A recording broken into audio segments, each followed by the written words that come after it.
위로와 회복의 역사라고 하는 제목으로 오늘 말씀을 보고자 합니다. 본문의 말씀은 하나님께서 이사야 선지자를 통해 이스라엘 백성들에게 주시는 말씀입니다. 저들은 지금 이스라엘 백성들은 유다 사람들은 남의 땅, 남의 나라의 종으로서의 삶을 살아가고 있는 중입니다. 오늘 본문의 말씀을 보면서 이런 생각을 해 보았습니다. 하나님께서 마치 전쟁을 지휘하는 용사처럼, 장수처럼 이스라엘 백성들을 향해서 외치고 있다는 생각을 해 봅니다. 전의를 상실하고 전열이 흩어져 버린, 싸워서 이기리라고 하는 그런 힘을 잃어버리고 있는 군사들에게 마치 하나님께서 용사처럼 장수처럼 일어나서 깃발을 높이 들고 외치는, 지휘하는 그러한 모습을 연상케 해 주고 있습니다. 오늘 본문의 말씀은 말씀드렸던 바와 같이 이스라엘 백성들이 바벨론으로 잡혀가 있는 상태입니다. 그런데 본문의 네 구절 속에는 하나님의 특별하신 사랑과 은혜와 축복과 소망이 담겨 있음을 말씀을 통해서 볼 수가 있습니다. 그 첫 번째로 사랑에 대한 부분으로 본문의 말씀 17절을 봅니다. 가련하고 가난한 자가 물을 구하되 물이 없어서 갈증으로 그들의 혀가 마를 때라고 되어 있습니다. 가련하고 가난한 자라고 하는 것은 이스라엘 백성들의 현재의 상황, 상태, 모습, 그것을 나타내 주고 있습니다. 아무것도 없다는 거죠. 마치 허업을 판 광야에 홀로 선 듯한 그러한 모습을 연상케 해줍니다. 한 줌, 한 숟갈 먹을 양식도 없습니다. 갈증이 나서 물 한 잔을 마시고 싶은데 갈증을 해결해 줄 수 있는 물 한 잔이 없는 상태입니다. 미루어 생각해 보면 마치 예수님께서 집 나간 아들에 대한 비유의 말씀이 생각납니다. 이스라엘 백성들이 지금 현재 왜 이러한 처지의 상황에 놓여 있을 수밖에 없었습니까? 저들은 하나님의 사랑을 버렸기 때문이었습니다. 한 아버지에게 두 아들이 있습니다. 첫째 아들, 둘째 아들. 저들이 놓쳤던 것은 바로 아버지의 사랑이었습니다. 저들은 아버지의 사랑을 제대로 이해하지 못했습니다. 탕자에 대한 비유의 핵심은 바로 아버지의 사랑이라는 거죠. 집을 떠난 아들은 아버지의 사랑을 더더욱 몰랐던 겁니다. 사람은 기본적으로 마음에 사랑이라고 하는 것을 가지고 살아가게 되죠. 그것을 일반적으로 이렇게 말합니다. 사람의 마음 속에는 지정의라고 하는 3요소가 있다. 지성과 감성과 의지라고 하는 세 개가 마음의 요소로 작용하고 있다라고 이야기를 합니다. 그런데 여러분, 이렇게 한번 생각해 보면 어떻겠습니까? 사람의 마음에 기본적으로 가지고 있는 지정의, 지성과 감성과 의지, 이 세 개가 하나님을 향해 있을 때 어떤 놀라운 역사가 나타나는지 성경은 이렇게 가르쳐 주고 있습니다. 지정의, 사랑의 마음을 담고 있는 사람의 마음 속에 지정의가 있다면 이 지정의가 하나님을 향해 있을 때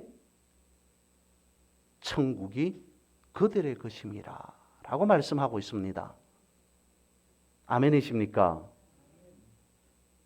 보십시오. 심령이 가난한 자는 복이 있나니 라고 말씀을 하고 있습니다. 마음이 가난한 자는, 즉 다시 말씀을 드려보면 지정의를 가지고 그냥 세상을 살아가는 것이 아니라 하나님을 바라보고 살아갈 때 그 사람에게 어떻게 하신다고요? 심령이 가난한 복이 있나니 천국이 그들의 것이다 라고 가르쳐주고 있습니다. 이 말씀을 그냥 우리가 아는 말씀 정도로만 생각하고 넘어가면 안 된다는 겁니다. 왜 그렇습니까? 천국은 우주 만물 자체가 하나님의 소유 안에 있습니다마는 특별히 천국은 하나님의 소유권 아래에 두고 계십니다. 그런데 하나님께서 그런 천국을 어떻게 하신다고요? 나에게 주신답니다. 하나님의 소유권을 주장하지 아니하시고 하나님께서 우리에게 소유권을 넘겨준답니다. 이전해 준답니다. 하나님께서 천국 소유권 이전 계약서를 들고 오셨습니다. 그게 뭡니까? 이거잖아요.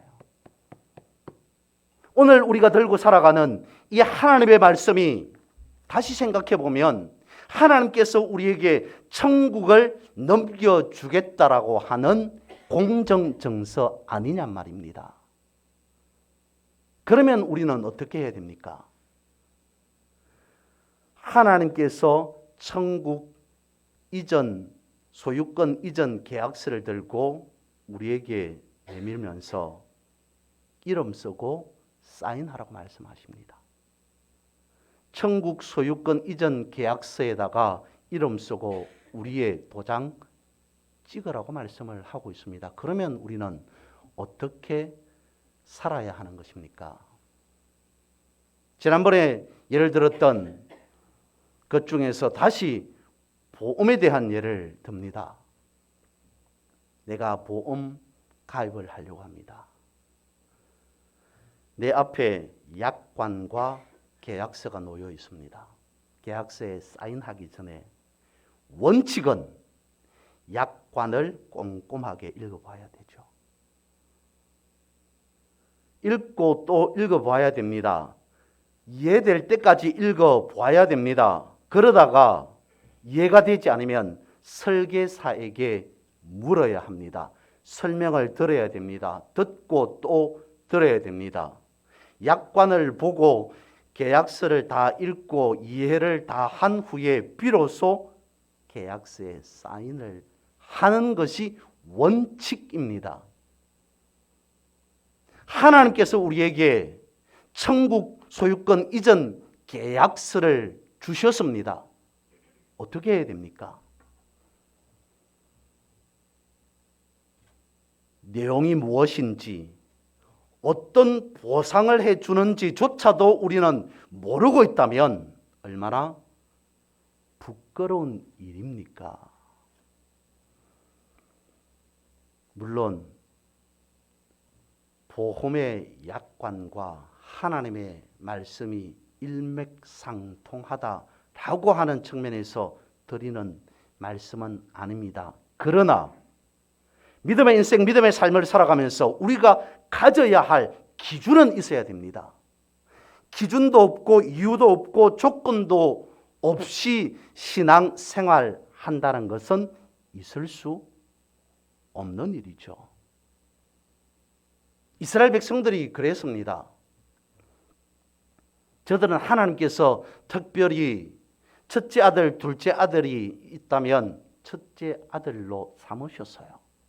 이스라엘 나라를 맏아들로 삼으셔서 특별히 저들을 지켜주시고 보호해 주시고 사랑으로 인도해 주셨습니다. 그러나 맏아들이라고 하는 이스라엘은 하나님의 그 사랑을 무시해 버렸습니다. 모른 채 해버렸습니다. 그래서 오늘 본문의 말씀 17절에 있는 바와 같이 저들은 가련하고 가난한 상태로 살 수밖에 없었던 거죠. 두 번째로 살펴볼 것은 은혜입니다. 18절 말씀에 내가 헐벗은 산의 강을 내며 골짜기 가운데에 샘이 나게 하며 광야가 못이 되게 하며 마른 땅이 샘 권원이 되게 할 것이며 라고 말씀을 하고 있습니다. 여기서 벌거벗어 메마른 산은 그야말로 풀 한 폭이 나무 한 그루 없는 민둥산, 그걸 나타내 주고 있습니다. 바로 이랬던 산을 하나님께서 어떻게 하신다고요? 강을 열어주고 마른 골짜기에 샘이 나게 하며 광야로 못이 되게 하고 마른 땅을 샘의 권원으로 만들어 주시겠다고 약속하고 있습니다. 물이 없는 사막이 강물을 이룰 정도로 풍성하게 해 주신다고 말씀하고 있습니다. 바벨론 포로로 잡혀서 극심한 고통 가운데 있는 저들을 해방시켜 주신다고 말씀을 하고 있는 것이죠. 어떻게 이런 일이 가능하게 될까요? 저들은 남의 땅에 있습니다. 종으로서의 삶을 살아가고 있습니다. 이스라엘 한복판이 아닙니다. 저들의 입장, 저들의 상황에서 어떻게 이런 일이 가능하다고 할 수 있겠습니까? 오직 하나님의 은혜로만 가능하다라고 말씀을 하고 있는 것이죠. 앞서 말씀을 드렸던 탕자의 이야기 중에서 성경은 이렇게 말씀하고 있습니다. 탕자가 다시 집으로 돌아왔습니다. 이유는 너무 배가 고파서 그랬습니다. 아버지 집으로 가서 따뜻한 국물에 밥 한 그릇 먹는 것이 소원이었습니다. 그것이 탕자가 생각하는 기대치였습니다. 이제 나는 아들이 아니어도 종이라도 좋으니까 밥 한 그릇 제대로 먹을 수 있으면 좋겠다라고 생각하고 아버지의 집으로 집을 떠났던 둘째 아들이 탕자가 돌아왔습니다. 그런데 아버지는 어떻게 하십니까? 잔치를 열었습니다. 연회를 배설합니다. 돌아온 아들에게, 집을 나갔던 아들에게 귀한 옷을 입힙니다. 손에 가락지를 끼워줍니다. 멋진 신발을 신게 하십니다. 이것이 부모의 마음 아닙니까? 자녀는 그렇습니다. 끊임없이 부모로부터 많은 은혜를 받고 살아가게 되죠. 그렇다면 하나님의 은혜는 어떻다고 말씀하고 있습니까? 18절 말씀 속에서 우리가 주목해야 할 부분은 이겁니다. 다시 읽어드립니다. 내가 헐벗은 산에 강을 열며 라고 하는 부분의 포인트는 내가 라고 하는 부분입니다. 내가의 주목하셔야 됩니다. 19절도 마찬가지입니다. 내가 광야에는 백향목과 시띠나무와 화석류와 들감나무를 심고 18절, 19절 내가 라고 말하고 있습니다. 여러분, 우리는 나는 할 수 없어도 하나님은 하신다라고 말씀을 하고 있습니다. 믿음이라고 하는 것이 무엇입니까? 나를 바라보는 것이 아니라 하나님을 바라보는 것이다 라고 말씀을 드렸습니다. 바닥에 떨어진 사람은 위를 바라보아야 됩니다. 우리는 살아가면서 하나님의 손을 붙잡고 살아가야 합니다. 그러면 어떤 일이 일어난다고요? 오늘 본문에서 말씀하고 있지 않습니까? 하나님의 은혜의 강물이 흘러 넘친다라고 말씀하고 있습니다. 그럴 때 집 나갔다 돌아온 아들에게 좋은 것을 더하듯이 하나님의 풍성한 은혜가 우리에게 임한다라고 말씀을 하고 있는 것이죠. 세 번째로는 축복에 대한 말씀입니다. 19절에 이와 같이 말씀을 하고 있습니다. 내가 광야에는 백향목과 시띠나무와 화석류와 들감나무를 심고 사막에는 잣나무와 소나무와 황량목을 함께 두리니. 몇 가지 나무에 대해서 살펴봅니다. 첫 번째로 백향목이라고 하는 것은 우리가 알듯이 최고급 목재 나무로 알려져 있습니다. 그래서 솔로몬이 이 나무로 하나님의 성전을 지었다고 성경은 기록하고 있습니다. 시띠나무 역시 마찬가지입니다. 아카시아 나무로 최고급 목재로 인정받는 나무이기도 합니다. 화석류 나무는 가시나무와 대조되어지는데 아름다운 꽃을 피는 관목으로 알려져 있습니다. 또한 황량목은 회양목이라고도 하는데요. 역시 백향목의 종류로서 그 가지가 멋진 그런 관목으로 알려져 있는 나무이기도 합니다. 어떤 것을 말씀을 하고 있습니까? 백향목, 시띠나무, 화석류, 황량목이라고 하는 것은 그야말로 가장 질 좋은 나무들, 최고의 나무 목재로 알려지었습니다. 아무것도 없던 본문의 말씀을 보십시오. 19절에 내가 광야에는 이라고 말씀을 하고 있습니다. 아무것도 없는 허불판이었던 광야에 어떻게 하신다고요? 최고급의 나무들을 무성하게 풍성하게 하시는 것처럼 지금 이스라엘 백성들 너희들을 이와 같이 변화시켜 주겠다. 이와 같이 축복해 주시겠다라고 말씀하고 있습니다. 당시의 상황에서 이 말씀을 듣고 있는 이스라엘 백성들, 유다 사람들의 입장에서 어떻게 여겨졌을까요? 허무맹랑한 소리, 헛된 소리로 밖에 들리지 않을 것 같습니다. 이방 나라 한복판에 있는데 작은 것도 아니고 이와 같이 엄청나게 모든 것을 회복시켜 준다니, 저들의 입장, 저들의 생각에는 말이 안 되는 상황이었던 겁니다.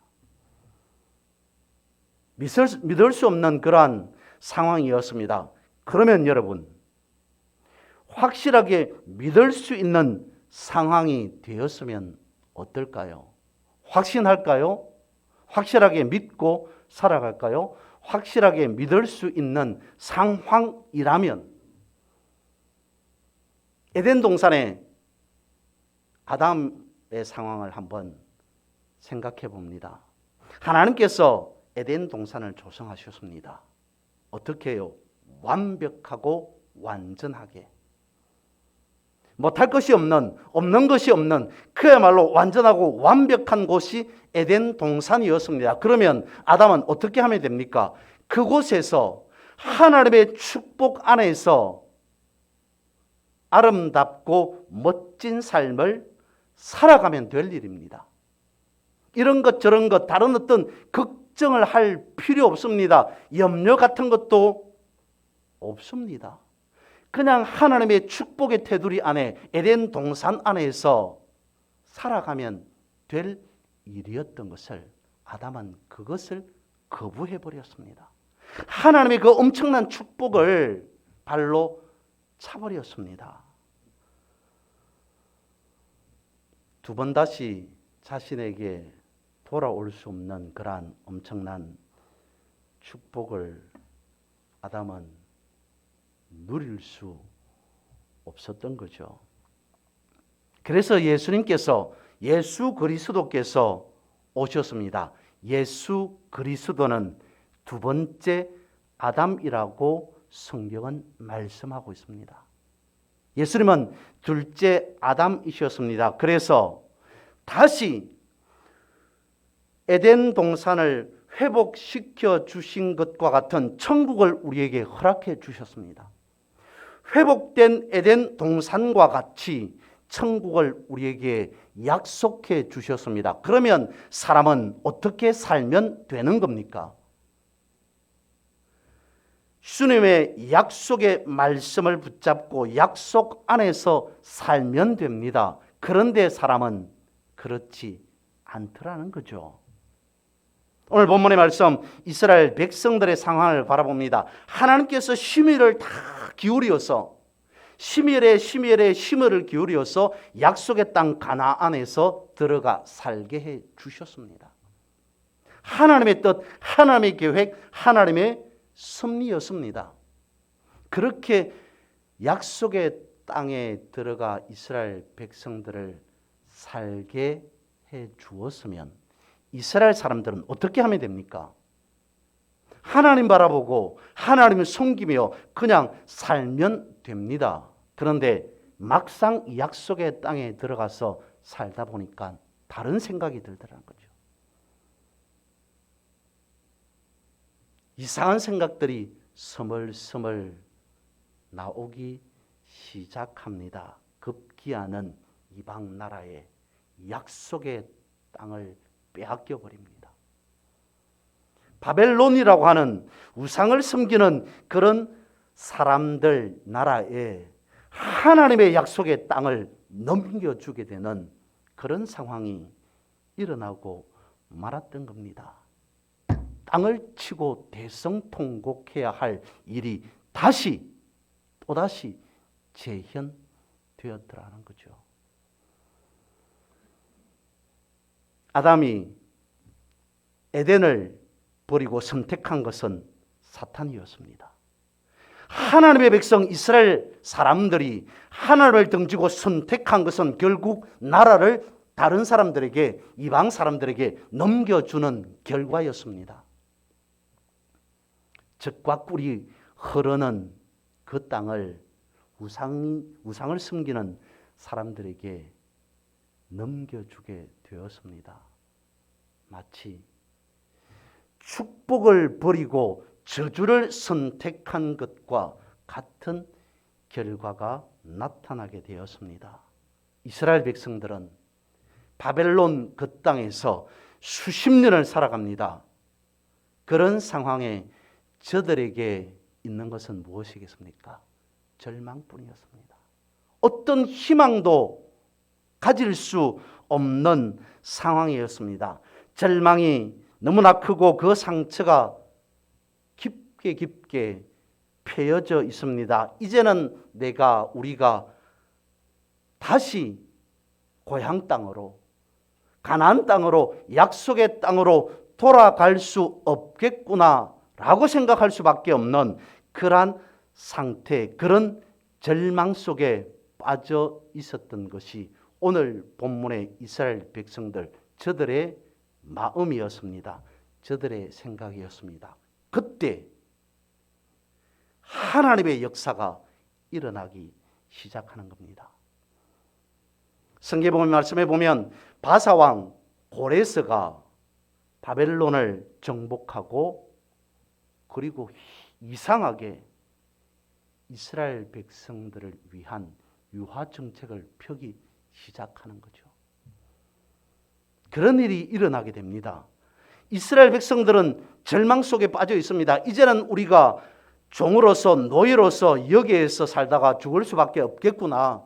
우리의 미래는 우리 자녀들의 앞날은 없구나라고 생각하던 그 찰나에 전혀 생각지 못하였던 고레스라고 하는 사람이 등장해서 저들을 다시 본국으로 돌려보내기 시작합니다. 그래서 이스라엘 백성들이 다시 예루살렘 땅으로 와서 성전을 재건하고 나라를 일으켜 살아가게 되었습니다. 하나님께서 저들에게 무엇을 주셨습니까? 다시 한 번 더 축복을 주셨습니다. 다시 한 번 더 축복의 기회를 주었더라는 거죠. 그 어떤 사람도 전혀 예상할 수 없는 상황 가운데에서 하나님은 저들에게 무엇을 주신 겁니까? 소망을 주신 것입니다. 네 번째로 살펴볼 것이 바로 소망입니다. 20절에 말씀하고 있습니다. 무리가 그것을 보고 여호와의 손이 쥐어신 바요 이스라엘의 거룩한 이가 이것을 창조하신 바인 줄 알며 함께 헤아리며 깨달으리라. 하나님께서 이사야 선지자에게 말씀하신 이 예언의 말씀이 그대로 이루어집니다. 완벽하게 성취가 되었습니다. 20절 앞부분에 있는 말씀과 같이 그대로입니다. 마른 땅에 강을 열어주셨고 마른 골짜기에 샘이 나게 하셨고 광야가 못이 되게 하셨습니다. 샘의 권은 되게 하셨습니다. 보십시오. 하나님께서는 아무것도 없는 그런 척박한 환경 속에서 앞이 보이지 않는 그런 절망적인 상황 속에서 아무런 소망이 없는 환경 속에서 그 모든 것을 바꿔 주셨습니다. 변화시켜 주셨습니다. 여러분, 우리가 우리가 삶을 살아가면서 안 된다고, 힘들다고, 어렵다고 포기하지 말라고 말씀하고 있습니다. 포기해서는 안 된다고 오늘 본문은 정확하게 오늘 우리에게 가르쳐 주고 있습니다.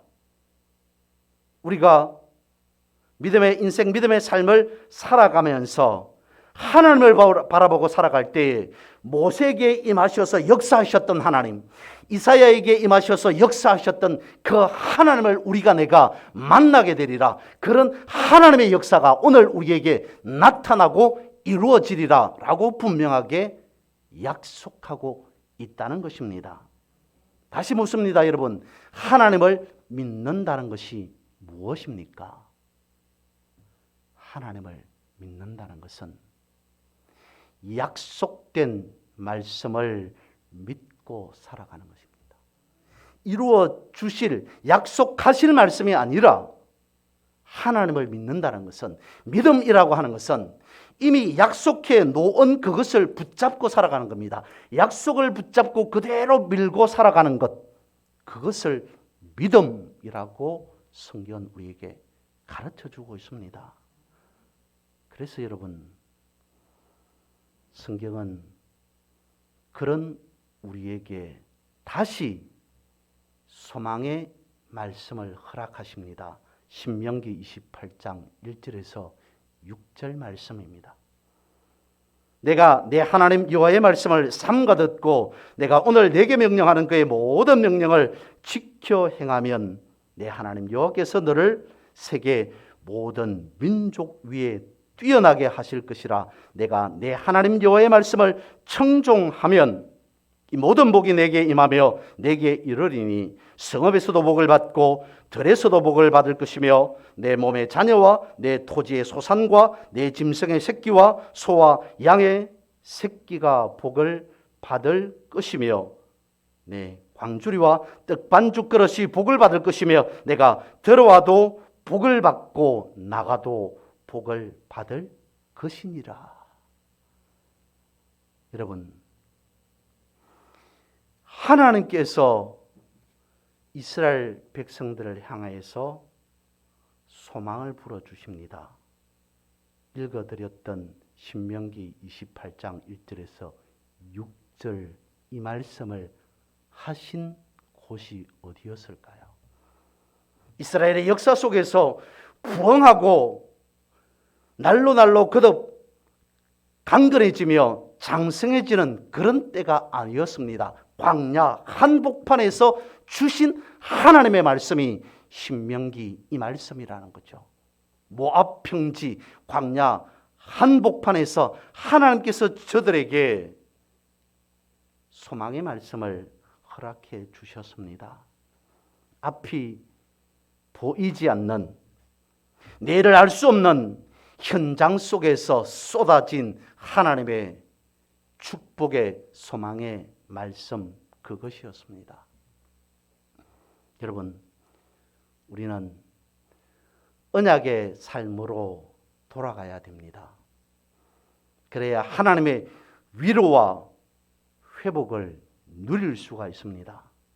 성경은 이렇게 말씀하고 있습니다. 말씀이 육신이 되었더라 라고 말씀을 하고 있어요. 말씀이 육신이 되었더라. 여러분, 이 말씀을 내 삶 속에서, 내 인생 속에서, 내 삶의 시간 속에서 적용해 보신 적이 있으십니까? 말씀이 현상이 될 만큼, 말씀이 실제가 될 만큼, 말씀이 내 앞에 응답이 될 때까지 내가 이 말씀을 붙들고 붙잡고 살아오신 적이 있으십니까? 성경은 이렇게 말씀을 하고 있습니다. 너희는 먼저 그의 나라와 그의 의를 구하라. 그리하면 이 모든 것을 우리에게 더하시리라 약속하고 있습니다. 이렇게 말씀을 하고 있습니다. 자기 아들을 아끼지 아니하시고 우리 모든 사람을 위하여 내어 주시니가 어찌 그 아들과 함께 모든 것을 우리에게 은사로 주시지 아니하겠느냐. 오늘 본문의 말씀을 보십시오. 아무런